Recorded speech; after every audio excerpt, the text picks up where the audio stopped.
नमस्कार। मुद्दा तो है, मैं आपका स्वागत है और मैं हूं आपके साथ मनोज वर्मा। आज मुद्दा है हार से सबक, लेकिन हम बात करेंगे जीत की तलाश की। मध्य प्रदेश में मिशन 2023 की तैयारी में जुटे बीजेपी और कांग्रेस का चुनावी रोड मैप तैयार है।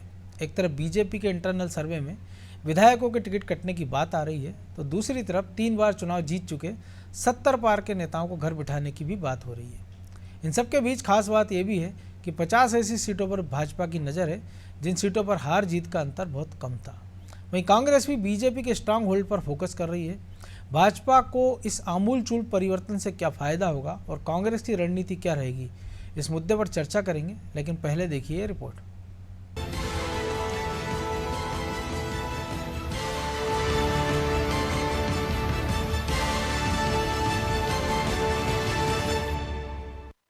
आम चुनाव के परिणामों से सबक लेते हुए भाजपा ने 50 सीटों का भी चयन किया है, जहां पर पार्टी को 5000 से कम मतों से हार जीत का सामना करना पड़ा था। इन सीटों पर महज 5000 से कम वोटों से हार जीत हुई थी। कम अंतर से भाजपा ने 24 सीटें जीत ली थी, जबकि 22 गंवा दी थी। इन सीटों पर नए चेहरों की भी तलाश की जा रही है। प्रदेश में 2023 के विधानसभा चुनाव नवंबर में होने हैं।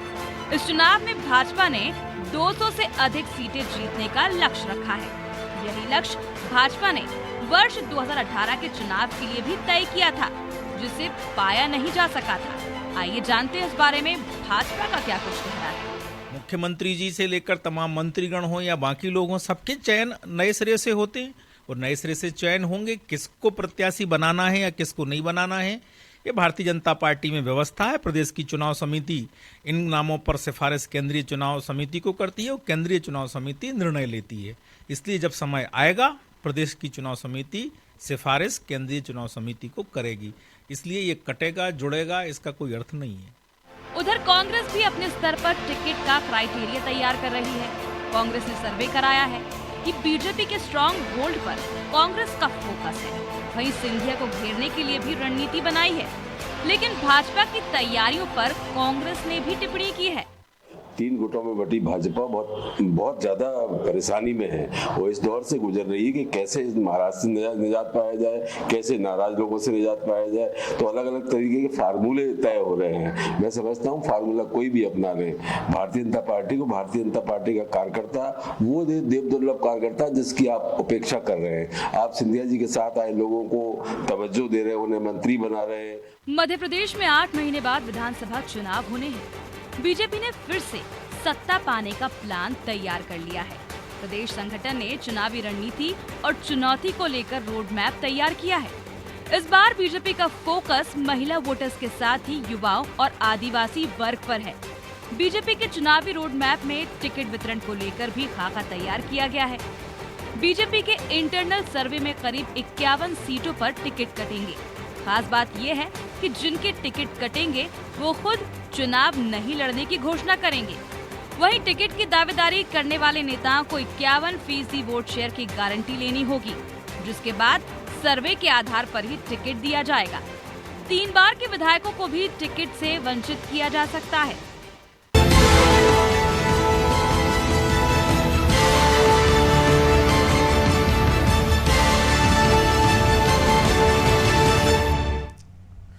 तो इसी पर चर्चा करने के लिए हमारे साथ जुड़ गए हैं वरिष्ठ पत्रकार सूर्यकांत चतुर्वेदी, धर्मेंद्र शर्मा कांग्रेस के प्रवक्ता हैं और सनवर पटेल बीजेपी के प्रवक्ता हैं। आप तीनों का बहुत बहुत स्वागत है। और सनवर भाई, सबसे पहले आप ही के पास, क्योंकि क्राइटेरिया सबसे पहले आप ही की पार्टी ने लागू किया था और बाबूलाल गौर और सरताज सिंह बाहर कर दिए गए थे। हालांकि बाद में ज़रूर कहा गया था कि 75 पार का कोई फार्मूला पार्टी में नहीं है।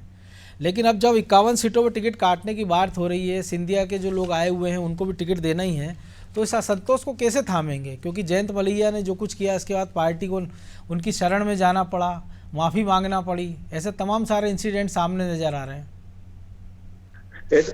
ऐसा बिल्कुल नहीं है कि भारतीय जनता पार्टी को कहीं माफी मांगने का सवाल हो या माफी मांगना पड़ी हो। भारतीय जनता पार्टी एक बड़ा परिवार है और अपने परिवार के वरिष्ठ के घर जाना, उससे बातचीत करना, ये भारतीय जनता पार्टी की परंपरा रही और इसको इस रूप में नहीं जोड़ना चाहिए कि कहीं कोई माफी मांगने वाला विषय है। ऐसा बिल्कुल नहीं है। आप कहेंगे तो मैं कैलाश जी का आपको वीडियो दिखवा दूंगा हमारी टीम से कह के। कैलाश जी हमारे बड़े नेता हैं, वरिष्ठ नेता हैं, उनका अपना बयान है, हो सकता है इसमें मना नहीं कर रहा हूं, लेकिन भारतीय जनता पार्टी जाकर माफी मांगे, ये थोड़ा सा सवाल के लिए मैंने आपको बोला। जी। खैर कोई बात। अब जिस प्रकार से आपने कहा है कि टिकट किस प्रकार से बटेंगे, या आपकी रिपोर्ट में कहा है कि 50 टिकट लगभग ऐसे होंगे जिनको काट दिया जाएगा, या 70 से ऊपर वालों को काट दिया जाएगा, या अन्य अन्य जो बातें कही, तो असल में ये सर आकलन है। आप भी एक डेमोक्रेसी के चौथे स्तंभ है, आप आकलन लगा सकते हैं, उसके लिए स्वतंत्र मना नहीं कर सकते हम आपको, लेकिन भारतीय जनता पार्टी में ऐसा नहीं है कि कोई पॉलिसी बनी है और कुछ पॉलिसी के तहत कोई टिकट काटे जाएंगे, और आप ही ने यह स्पष्ट कर दिया है कि उस बात को नकारा गया है। अब देखिए आप कि भारतीय जनता पार्टी का टिकट, यानी आप ये कहना चाह रहे हैं कि पार्टी कोई टिकट नहीं काटेगी, जो मौजूदा विधायक है सबको टिकट मिलेगा, और 70 पार के लोगों के लिए भी आप खुशखबरी देना चाह रहे हैं कि उनको भी टिकट मिलेगा, उसको ऐसे देखा जाए? मैंने ऐसा बिल्कुल आपसे नहीं कहा। दोनों बातें आप ही कर रहे हैं। मेरी आवाज ठीक से आ रही है? जी आ रही, बिल्कुल आ रही सनवर भाई। क्योंकि ये फोन जुड़ा नहीं है, आपके वहां से फोन लगा नहीं है, मैं सीधा इसी पर बात कर रहा हूँ। नहीं अच्छे, आपकी अच्छे से आवाज आ रही है। ओके, तो मैं इस पर जुड़ जाऊंगा। ओके, हेडफोन पर जुड़ जाऊंगा। आवाज तो आजकल कांग्रेस की नहीं सुनी जा रही, ऐसा आरोप है, आपकी तो अच्छे से आ रही है। ऐसा मैंने कभी नहीं कहा कि टिकट किनको दिए जाएंगे, और ऐसा भी नहीं किया कि टिकट इन्हीं को दिए जाएंगे। भारतीय जनता पार्टी में टिकट वितरण की अपनी व्यवस्था है, भारतीय जनता पार्टी की अपनी कार्य पद्धति है, और उसी कार्य पद्धति से, उसी व्यवस्था से भारतीय जनता पार्टी में टिकटों का वितरण होता है। भारतीय जनता पार्टी में नीचे के स्तर से नाम आते हैं, और प्रदेश की जो चुनाव समिति होती है, उसको प्रदेश की चुनाव समिति उसको स्क्रूटनी करती है, और फिर उसको सिफारिश के लिए हमारी केंद्रीय चुनाव समिति को भेजा जाता है, और केंद्रीय चुनाव समिति ही विधानसभा के टिकटों को तय करती है। और इस बार भी यही व्यवस्था लागू होने वाली है। ऐसी कोई बात नहीं है कि आज इसका टिकट कटेगा या उसका जुड़ेगा, ऐसा अभी कुछ तय नहीं है। भारतीय जनता पार्टी अपनी कार्य पद्धति से ही टिकटों का वितरण करेगी। बिल्कुल, चलिए आपने कम से कम ये तो कहा कि अभी ऐसा कुछ नहीं, लेकिन भविष्य में हो सकता है। तो धर्मेंद्र जी, उनका तो उन्होंने बता दिया है, कांग्रेस का क्राइटेरिया क्या होगा? क्योंकि कई बार ये कहा गया है कि आयातित को टिकट नहीं मिलेगा, पैराशूट वालों को नहीं मिलेगा, लेकिन 2018 का भी वो किस्सा मुझे याद है कि जब राहुल गांधी ने इंदौर में प्रेस कॉन्फ्रेंस में बात कही थी, और उसी प्रेस कॉन्फ्रेंस के तुरंत बाद उन्होंने तेंदुखेड़ा के संजय शर्मा, जो कि उस समय बीजेपी विधायक थे, अब कांग्रेस के विधायक हैं, वो बीजेपी में शामिल हो गए थे। उसके बाद उपचुनाव में सतीश सिकरवार और ऐसे तमाम सारे नाम हैं जो आए थे। और अब भी एक पार्टी का एक वर्ग ये कह रहा है कि घर वापसी में क्या जो सिंधिया के साथ जो लोग चले गए तो उनको भी वापस लेंगे, या कुछ एक नया फार्मूले के साथ पार्टी मैदान में जाएगी? देखिए मनोज जी, कांग्रेस पार्टी ने अपनी पूरी तैयारी कर ली है। हमारे प्रदेश अध्यक्ष और भावी मुख्यमंत्री माननीय कमलनाथ जी ने स्पष्ट तौर पर कहा है कि जो जिताऊ वो तो खुद ही मना कर रहे हैं कि वो जब निर्णय होगा तब मैं मुख्यमंत्री का दावेदार हूँ। अब तो आप उम्मीदवार क्यों कह रहे हैं उनको? हम सब कार्यकर्ताओं की भावना है कि वो भावी मुख्यमंत्री और पूरे प्रदेश की जनता कह रही है कि अब कमलनाथ जी फिर से मुख्यमंत्री बनने जा रहे हैं 2023 में, और भारतीय जनता पार्टी का सुपड़ा साफ होने वाला है। कांग्रेस पार्टी के माननीय नेता कमलनाथ जी ने पहले ही स्पष्ट कर दिया कि जो जिताऊ प्रत्याशी होगा, जिसे जनता कहेगी, सर्वे के आधार पर उसको टिकट दिया जाएगा। और इस समय आप देखिए कांग्रेस पार्टी की ओर सारे नेता एक आस भरी निगाहों से देख रहे हैं, और जनता भी आस भरी निगाहों से देख रही है, क्योंकि इन लोगों के कुशासन से, 18 साल के कुशासन से जनता ऊब गई है। महंगाई, बेरोजगारी, लेकिन 27 साल के शासन के बाद गुजरात में भी तो हमने देखा है ना, तो आपको लग रहा है कि 17 के ज्यादा है कि 27 ज्यादा है? देखिए, मैं आपको स्पष्ट तौर पर कह रहा हूं कि गुजरात में क्या हुआ उस विषय में मैं अभी टिप्पणी करने की स्थिति में तो नहीं हूं, क्योंकि गुजरात पर मैंने ज्यादा विश्लेषण नहीं किया। लेकिन मध्य प्रदेश की राजनीति के ऊपर मैं आपको बता रहा हूं कि ग्वालियर चंबल संभाग से, जहां से मैं आता हूं, 34 सीटें आती हैं जी। 34 में से मनोज जी अगर 6 भी भाजपा जीत जाए तो आप बड़ी बात मानना, सारी की सारी सीटें कांग्रेस जीतने जा रही है। उसका मुख्य कारण ये है कि जो बिकाऊलाल आए, तो 34 में तो आपको बताना पड़ेगा कौन सी जीतोगे। इससे अच्छा वो बता दो 6 जो हार रही है कांग्रेस। नहीं, मैं ऐसा नहीं कह रहा कि कांग्रेस हार रही। मैं तो कोशिश करूंगा कि, और पूरी पार्टी कोशिश करेगी कि हम यहां से 34 की 34 जीतें। लेकिन मेरा एक ओपिनियन है कि 34 में से 6 सीट पर मुश्किल से भाजपा जीत सकती है। ये स्थिति है भाजपा की। उसका मुख्य कारण है कि एक नाराज गुट, एक महाराज गुट, एक शिवराज गुट, एक नरेंद्र सिंह गुट, कई सारे गुटों में भाजपा बटी है। दूसरा, ये बिकाऊलाल आकर जो मलाई खा रहे हैं, और जो भारतीय जनता पार्टी का देव दुर्लभ कार्यकर्ता जिसे आप लोग कहते, भारतीय जनता पार्टी के लोग कहते हैं, वो बेचारा दरी बिछा रहा है, उनकी कोई सुनवाई नहीं हो रही। और यहाँ केवल और केवल एक आदमी के हैंडओवर पूरी पार्टी कर दी गई है। जैसे प्राइवेट लिमिटेड कंपनी चलती है, वैसे ही अब भारतीय जनता पार्टी चल रही है। हम दो और हमारे दो ही पूरी भाजपा को चला रहे हैं। ये वो भाजपा नहीं है जिसकी अभी मेरे मित्र चर्चा कर रहे थे कि ऐसा तो होगा, मध्य प्रदेश में वैसा होगा। अकेले कमलनाथ ही चला रहे हैं पूरी कांग्रेस। कमलनाथ जी कांग्रेस पार्टी के शीर्ष नेता हैं और वरिष्ठ नेता हैं और अनुभवी नेता हैं, और मैं कह रहा हूं ना, भावी मुख्यमंत्री हैं। और उनके यहाँ एक सिस्टम है, हम कांग्रेस पार्टी में हमारे जितने भी लोग हैं, जितने भी कार्यकर्ता हैं, एक आंतरिक लोकतंत्र है। हम लोग अपनी बात रखते हैं और हमारी बात सुनी जाती है, और हमारे नेता समय समय पर हम लोगों से चर्चा करते हैं। लेकिन भारतीय जनता पार्टी में तो हम दो हमारे दो जो तय कर देते हैं वही होता है, बाकी कार्यकर्ता दरी बिछाता रहे। ये इनको सत्ता बनाने के लिए अगर बिकाऊ लालू को कुर्सी देनी पड़ेगी तो ये अपने मूल कार्यकर्ता की बलि चढ़ा देंगे। लेकिन ग्वालियर में भी तो हमने देखा ना कि महापौर प्रत्याशी की बात हो तो सतीश सिकरवार जो आयातित थे, उनकी पत्नी सतीश सिकरवार विधायक, सतीश सिकरवार जी ने मनुष्य सर उस समय कांग्रेस पार्टी की रीति नीति को अपनाया, जब कांग्रेस पार्टी ने जिन लोगों को जन्म से लेकर एक पूरी उम्र की पहचान दी, वो गद्दारी कर कर चले गए। जब कांग्रेस पार्टी को लोग कह रहे थे ग्वालियर चंबल संभाग में कि अब तो साहब खत्म हो गई, उस समय सतीश सिकरवार के परिवार ने और सतीश सिकरवार ने कांग्रेस पार्टी की रीति नीति को अपनाया। और आज 57 साल बाद जो तो आज जो सिंधिया के साथ जो लोग गए थे, वो अगर आपकी रीति नीति को अपना लें तो क्या घर वापसी होगी उनकी? इस पर मैं दोबारा आऊंगा आपके पास। सूर्यकांत जी, तो दोनों के क्राइटेरिया आपने भी नजदीक से देखे सुने हैं, भले सनवर भाई जो कुछ कह रहे हो और धर्मेंद्र जी को भी आपने सुना, तो आपको लग रहा है 2023 में क्या हो सकता है? क्योंकि हमने देखा कि जो हम बात कर रहे थे 2018 में भी ये बात निकल कर आई थी कि बड़े पैमाने पर बीजेपी को टिकट काटना होंगे। हालांकि कुछ लोगों के टिकट कटे नहीं, और जिनके बारे में हर कोई कह सकता था कि ये फलाना उम्मीदवार हार जाएगा, पार्टी के कार्यकर्ता भी कह रहे थे और वोटर भी, लेकिन उसके बाद भी उनको टिकट मिला। नतीजा रहा है कि पार्टी सत्ता से दूर रह गई थी।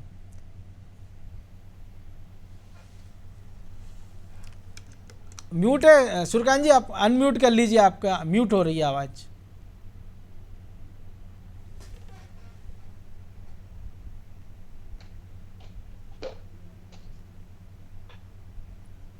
आवाज नहीं आ रही सूर्यकांत जी आपकी, एक बार आप अनम्यूट करके देखिए, मैं लौटूंगा आपके पास तब तक। तो सनवर जी, वो तो कह रहे हैं कि जो बिकाऊ लाल है, पार्टी में कई सारे गुट हैं, जिसके कारण आपको दिक्कतों का सामना करना पड़ेगा, और ग्वालियर चंबल में आपका सफाया हो जाएगा। वो कह रहे हैं कि 6 सीट भी वहां मुश्किल जीत पाओगे आप। कितनी अच्छी बात कही धर्मेंद्र जी ने कि उनकी पार्टी में मुख्यमंत्री भावी कमलनाथ जी और उनकी पार्टी में आंतरिक लोकतंत्र है। कितना बढ़िया लोकतंत्र है। जब 1 जनवरी 2023 को लोगों ने आंखें खोली तो स्वयंभू मुख्यमंत्री, स्वयंभू भावी मुख्यमंत्री, हमने होर्डिंग्स देखे भोपाल की सड़कों पर। और जब हमारे प्रदेश के प्रभारी आए, हमारे कार्यकर्ताओं की सुन लो यार, सुन लो, हम भी बीच में नहीं बोले। तो जब उनके प्रभारी अग्रवाल जी आए तो उन्होंने कहा अभी कोई मुख्यमंत्री तय नहीं है, अभी हम चुनाव के बाद तय करेंगे। फिर जीतू पटवारी साहब कहते हैं कोई मुख्यमंत्री तय नहीं है। फिर अजय सिंह जी कहते हैं कोई नेता का बयान बता दीजिए कितना ये कहा हो कि कमलनाथ जी हमारे सम्मान नेता नहीं है। लोकतंत्र है आपका, ये कितना अच्छा आंतरिक लोकतंत्र है आपका। बल्कि मुख्यमंत्री बनने जा रहे हैं 2023 में, इसके खिलाफ 4 नेता बोलते हैं। आप ये मानकर चलिए 2023 में कमलनाथ जी मुख्यमंत्री बनने जा रहे हैं, और प्रदेश की जनता ने ठान लिया है, भाजपा की विदाई है। आप देखिए किस प्रकार से विकास यात्रा में जनता आप लोगों की विदाई कर रही है। ये विकास यात्रा नहीं है, आप लोगों की विदाई यात्रा चल रही है, और जनता कीजिए प्रकार से आपके नेताओं के मुंह पर ताली ठोक रही है। विकास यात्रा के माध्यम से देख लीजिए, बैठने से हमने जीता जागता उदाहरण विकास यात्रा है। ये विकास यात्रा नहीं है, भारतीय जनता पार्टी की इस प्रदेश से विदाई यात्रा है। स्वयंभू मुख्यमंत्री बनने से, भावी मुख्यमंत्री बनने से काम नहीं चलेगा, जनता के बीच आना होगा। अरे 15 माह की सरकार में 15 बार आप भोपाल छोड़कर निकले नहीं। 18 साल में आप लोगों ने इस प्रदेश को गर्त में धकेल दिया और 15 महीने का हिसाब मांगते हैं। अरे 9 साल हो गए मोदी जी को केंद्र में प्रधानमंत्री बने हुए। शिवराज सिंह चौहान को 18 साल हो गए प्रदेश के मुख्यमंत्री बने हुए। 2 करोड़ युवाओं को रोजगार देता था हर साल मोदी जी को। बताइए कितने लोग, बहुत ही महंगाई। अब की बार मोदी, महंगाई का क्या हाल है? महंगाई का नाम है आपके नेता। लेकिन धर्मेंद्र जी, महंगाई की जो स्थिति है तो कांग्रेस भी तो सड़क पर नजर नहीं आ रही ना कि इस पे मुद्दा बनाए। और दूसरा, उनके लोगों को तो सबक सिखा दिया है कि जनता जो नाराज है। लेकिन क्या कांग्रेस के जो चुने हुए विधायक हैं वो अपने क्षेत्र में इस प्रकार की यात्राएं निकालेंगे? यात्राएं हमारी हर वार्ड, हर कॉलोनी में एक एक पोलिंग बूथ पर हम लोग निकाल रहे हैं। और जनता ने आपको पूरी तरह नकार दिया, देश की जनता ने। वो तो कह रहे हैं आपको पूरी देश की जनता ने नकार दिया धर्मेंद्र जी। सनवर भाई कह रहे हैं सरकारें आती जाती हैं, लेकिन आप लोगों ने जो आतंक मचाया है ना इस देश के लोकतंत्र को खत्म करने की जो कोशिश की है, आपने नोटों के दम पर जनता के वोट को हराया है। जनतंत्र को हराकर, लोकतंत्र को हराकर नोटों से खरीद कर सरकार का जवाब आपको किसकी जनता देने वाली है? चलिए, सूर्यकांत जी हमारे साथ फिर से जुड़ गए हैं। सूर्यकांत जी, दोनों का क्राइटेरिया भी आपने सुना है और दोनों का आरोप प्रत्यारोप भी आपने सुने हैं, तो पहली प्रतिक्रिया। आवाज आ रही सूर्यकांत जी आपको? हाँ, मुझे आवाज आ रही है मनोज जी। जी जी। देखिए मनोज जी, किसी भी राजनीतिक दल में क्राइटेरिया सिर्फ दिखाने के लिए होता है। कांग्रेस हो, भारतीय जनता पार्टी हो, कोई भी राजनीतिक दल हो, अगर भावी प्रत्याशी के संबंध प्रभावशाली नेता से है तो सारे क्राइटेरिया रखे रह जाते हैं। ना उम्र का क्राइटेरिया होता है, ना कार्यकर्ताओं के से मिलने वाले फीडबैक का क्राइटेरिया होता है। तो धर्मेंद्र जी ने भी स्वीकार कर लिया कि जो जिताऊ होगा उसको टिकट देंगे। जिताऊ कहने के लिए होता है। इसका उदाहरण बता दूं, कांग्रेस का भी बता देता हूं, पर भाजपा का भी बता जी, बिल्कुल। देता हूं। कांग्रेस में निवाड़ी विधानसभा क्षेत्र से एक ऐसे प्रत्याशी को उतारा गया था जो मध्य प्रदेश का रहने वाला नहीं था, बल्कि उत्तर प्रदेश का रहने वाला, झांसी का रहने वाला प्रत्याशी बना दिया गया था निवाड़ी से। उपचुनाव हुआ कि आखिर उसकी जमानत जब्त हो गई। तो उसका कांग्रेस के जो मैदानी कार्यकर्ता है, मंडल के कार्यकर्ता है, सेक्टर के कार्यकर्ता है, उनने क्या फीडबैक दिया था उसका कोई औचित्य नहीं रह गया। बल्कि वहां एक ऐसे प्रत्याशी को उतार दिया गया जो दूसरे प्रदेश का रहने वाला था। उसका परिणाम यह हुआ कि कांग्रेस की जमानत जब्त हो गई। अब भारतीय जनता पार्टी पर भी आते हैं तो भारतीय जनता पार्टी का क्राइटेरिया कैसा रहा? जो दूसरे दल से उस समय आते हैं और उनके संपर्क और संबंध अगर भारतीय जनता पार्टी के आला नेताओं से होते हैं तो अपने कार्यकर्ता की बलि चढ़ाकर उन्हें टिकट दे दिया जाता है, फिर भले वो जीते या हारे। और अभी भी वही हुआ। उपचुनाव जब हुआ तो मैं आपको फिर निवाड़ी जिले की बात ही बता देता हूँ। पृथ्वीपुर विधानसभा क्षेत्र में एक सपा के से आए हुए व्यक्ति को टिकट दे दिया गया, क्योंकि उपचुनाव था। पूरी पार्टी, सरकार, पूरा संगठन मिलकर उस चुनाव को लड़ा और वो प्रत्याशी भले चुनाव जीत गया, लेकिन वहां जो प्रमुख दावेदार थे, लंबे समय से दावेदार बने हुए थे, जिन्होंने संघर्ष किया हुआ, सड़कों पर खड़ा होकर कांग्रेस के बड़े नेता के खिलाफ संघर्ष किया, लाठी खाई, डंडे खाए और तमाम तरह के पुलिस से जो प्रकरण बने उनको झेला, उनको दरकिनार कर दिया गया। इसलिए क्राइटेरिया की बात राजनीतिक दलों में बेमानी होती है। सर, क्राइटेरिया उनके लिए होता है जिन्हें पार्टी के नेता चाह लेते हैं कि टिकट नहीं देना है, उन्हें क्राइटेरिया का एक वो बताकर और उनका टिकट काट दिया जाता है। अन्यथा ऐसा कुछ नहीं है। जी मनोज, सनवर भाई, क्राइटेरिया बताकर टिकट काटे भी जाते और बांटे भी जाते, दोनों चीजें आपने भी देखी, हमने भी देखी है। तो क्या अब इस चुनाव में मान लिया जाए कि जो खांटी कार्यकर्ता है, जिसने लगातार संघर्ष कर रहा है, जो धर्मेंद्र शर्मा भी कह रहे हैं दरी बिछा रहा है, हालांकि वो भी कांग्रेस में लंबे समय से दरी बिछाकर ही यहाँ तक पहुँचे, और हम उम्मीद कर रहे हैं कि आप दोनों अगली बार जब बैठो 2023 में तो विधायक के रूप में हमारे साथ बैठो, तो क्या उस कार्यकर्ता के साथ कुछ भला होगा? देखिए, मैं धर्मेंद्र जी का भी अभिनंदन करता हूं। वो हम लोगों को कम से कम ये कहते हैं कि हम दरी बिछाने वाले कार्यकर्ता हैं। वाकई हम दरी बिछाने वाले कार्यकर्ता हैं।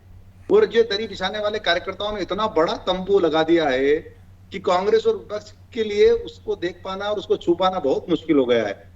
और भारतीय जनता पार्टी के जो कार्यकर्ता हैं वो निश्चित उद्देश्य के लिए भारतीय जनता पार्टी में काम कर रहे हैं। हम विधायक बनेंगे, सांसद बनेंगे, सिर्फ इसलिए काम नहीं कर रहा है क्योंकि व्यवस्था के अंतर्गत उनको अगर टिकट दी जाती है और वो विधायक बनते हैं, मंत्री बनते हैं, सांसद बनते हैं, वो अलग विषय। लेकिन भारतीय जनता बिल्कुल आऊंगा पार्टी धर्मेंद्र जी। सिर्फ विधायक बनने के लिए कोई कार्यकर्ता काम कर रहा है, ऐसा नहीं है। जी। निश्चित रूप से भारतीय जनता पार्टी के कार्यकर्ताओं को ही टिकट दिया जाएगा। अब उसको आप अलग अलग तरह से आकलन कर सकते हैं, बांट सकते हैं कि साहब कोई नया आया है, कोई पुराना है। देखिए, जो भी आया है या जो भी है, पहले वो भारतीय जनता पार्टी का कार्यकर्ता बन चुका है। जो भारतीय जनता पार्टी का कार्यकर्ता है और वो भारतीय जनता पार्टी की रीति नीति के साथ काम कर रहा है, तो भारतीय जनता पार्टी उसके बारे में, जो योग्य उम्मीदवार है उसके बारे में विचार करेगी। कोई आज आया तो कल ये आया, मान लें कि जो आया है वो आया राम ही रहेगा, वो गया राम नहीं बनेगा 23 में। देखिए, भारतीय जनता पार्टी में जो भी नेता आए हैं, जो भी कार्यकर्ता आए हैं, वो भारतीय जनता पार्टी की रीति नीति के साथ आए। देश को आगे बढ़ाना इसलिए आए, देश को प्रथम रखकर आए। तो इसलिए जो लोग यहाँ आए वो सदैव, मुझे लगता है, भारतीय जनता पार्टी में ही रहने वाले। तो धर्मेंद्र जी, वो तो कह रहे हैं उन्होंने तंबू बहुत बड़ा बना लिया, लेकिन तंबू को ताने रखने के लिए बम्बुओं की एक बड़ी भूमिका होती है। तो आपने ऐसे कुछ बम्बू देख रखे हैं बीजेपी के कि जो उनका तंबू गिरा के आपके साथ आ जाएं? इस प्रदेश की जनता ने इनके तंबू बम्बू 2018 में भी उखाड़ दिए थे। तब कहाँ गया था इनके तंबू बम्बू, कहाँ गए थे? जनता, लेकिन वो आपके बम्बू ले गए और तंबू गिरा गए ना। असली मालिक होती है। लेकिन वो आपके बम्बू ले गए और तंबू गिरा के चले गए, ये भी तो मानो ना। जनता लोकतंत्र में मालिक होती है, जनता ही तय करती है अगली सरकार किसकी बनेगी। 2018 में माननीय कमलनाथ जी के नेतृत्व में कांग्रेस पार्टी की सरकार जनता ने बनाई थी, लेकिन इन्होंने क्या किया? उस जनमत का अपमान किया और नोटों की दम पर, खरीद फरोख्त कर, बिकाऊ लालों की दम पर अपनी सरकार बना ली। लेकिन धर्मेंद्र जी, उन बिकाऊ लालों को सर्वे के आधार पर टिकट तो आप ही की पार्टी ने दिए थे ना। मनोज जी, चुनाव के समय आपकी पूरी टीम, मैंने देखा है, अनादि टीवी की पूरी टीम घूमती है, सर्वे करती है। आप ग्वालियर चंबल के किसी भी क्षेत्र में चले जाइए, बिकाऊ लालों को जनता कितनी गालियां दे रही है, आप जाकर देखिए किस प्रकार से चुनाव में वो जीते हैं। और उसी चुनाव में आप और मिले भी थे। मूल कार्यकर्ता घर बैठा है और उपचुनाव में ये कैसे जीते आपने भी देखा, हमने भी देखा। पैसे की दम पर, प्रशासन की दम पर कैसे ये लोग चुनाव जीते हम जानते हैं। कैसे कांग्रेस कार्यकर्ताओं पर मुकदमे लगाकर उनका शोषण किया गया। जी सनवर जी, छोटी सी प्रतिक्रिया जी। मनोज जी, मुझे मौका दीजिए। जी बिल्कुल। मनोज जी, 2018 की बात कही हमारे विद्वान मित्र ने। उन्होंने कहा कि जनमत कमलनाथ जी के साथ था। अरे साहब, दूल्हा तो कोई और बताया था आपने, मंडप में किसी और को बिठा दिए। पहला लेकिन आपने उनको भी तो दूल्हा नहीं बनाया जिनको इन्होंने बताया था। मनोज जी, मेरा जवाब तो पूरा हो जाए। जी बिल्कुल। कांग्रेस पार्टी ने सोने की चम्मच मनोज जी, मेरा बिल्कुल, बोलिए सनवर भाई, बोलिए। केंद्रीय मंत्री बनाया और जब वो कांग्रेस के नहीं हुए सावर भाई, तो आपके क्या होंगे? ये जो बिकाऊ लाल हैं, जिनको पहचान ही कांग्रेस ने दी, वो कांग्रेस के नहीं हुए, आपके क्या होंगे? जी को इन्होंने चेहरा बनाया और जब आंकड़े सरकार बनाने के आसपास पहुंचे तो कह दिया कमलनाथ जी मुख्यमंत्री बनेंगे। और उस पूरे चुनाव में भी घोषणाओं से काम नहीं चला। ये वचन पत्र लेकर आए, 973 वचन पत्र के अंदर दिए। बिकाऊ माल बिकाऊ रहता है, जो बिकाऊ माल हमारा नहीं हुआ वो आपका क्या होगा? एक भी किसान। चलिए सूर्यकांत जी, एक छोटी सी प्रतिक्रिया कि वाकई बिकाऊ लाल अगर हैं और जनता में गुस्सा जो धर्मेंद्र शर्मा कह रहे हैं, तो शायद उपचुनाव के नतीजे कुछ और होते।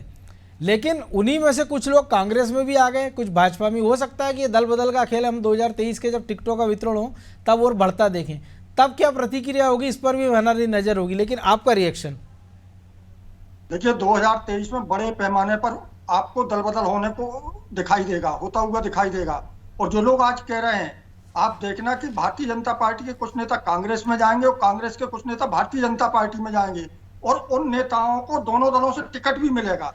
बिल्कुल। और जहां तक बात भाजपा कार्यकर्ता की है, तो भारतीय जनता पार्टी का कार्यकर्ता इस समय निश्चित रूप से कुछ क्षेत्रों में अपने आप को ठगा हुआ महसूस कर रहा। उसकी वजह है, आप दल बदल करा कर लाए, उन्हें उपचुनाव में टिकट दिया, कुछ आपके वो चेहरे चुनाव हार गए, फिर आपने उन्हें सत्ता में भागीदारी देने के लिए निगम मंडल में मनोनीत कर दिया, कैबिनेट और राज्य मंत्री का दर्जा दे दिया, जबकि उन पदों पर वास्तविक हक मूल कार्यकर्ता का था, लेकिन उसे वो फल नहीं मिला। उसके बाद आप अगर आगे आकर देखते हैं तो जो कार्यकर्ता लगातार आपके लिए दरी बिछाने का काम करता रहा है, सत्ता में रहते हुए आपकी योजनाओं का प्रचार प्रसार करता रहा है, उसे सत्ता में भागीदारी आज तक नसीब नहीं हुई। आप देखिए, मुख्यमंत्री ने घोषणा की थी कि वो दीनदयाल अंत्योदय समितियों का गठन करेंगे, लेकिन आज तक नहीं हुआ। और कार्यकर्ताओं में नाराजगी की वजह ही यही है।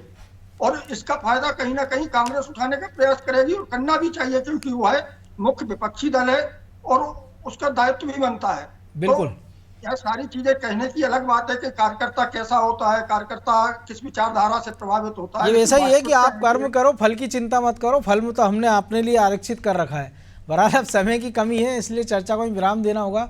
बहुत धन्यवाद सुरकांत जी आपका, सनवर भाई आपका, धर्मेंद्र जी आपका। तो निश्चित तौर पर हार से सबक तो राजनीतिक दल लेना ही चाहिए और लेते भी हैं, लेकिन उसको जीत में बदलने के लिए क्या कुछ करना पड़ता है ये भी उनको पता है। लेकिन क्या इन सब के बीच जो बात है कि जो मूल कार्यकर्ता है, क्या वो फिर से ठगा जाएगा, या इस बार दोनों ही दल अपने मूल कार्यकर्ता को मैदान में उतारेंगे और एक नई लीडरशिप तैयार करेंगे जो आने वाले समय में प्रदेश का भविष्य बन सकती है। तो मुद्दा तो है मैं आज इतना ही, मुझे दीजिए इजाज़त और आप देखते रहिए अनादि टीवी। नमस्कार।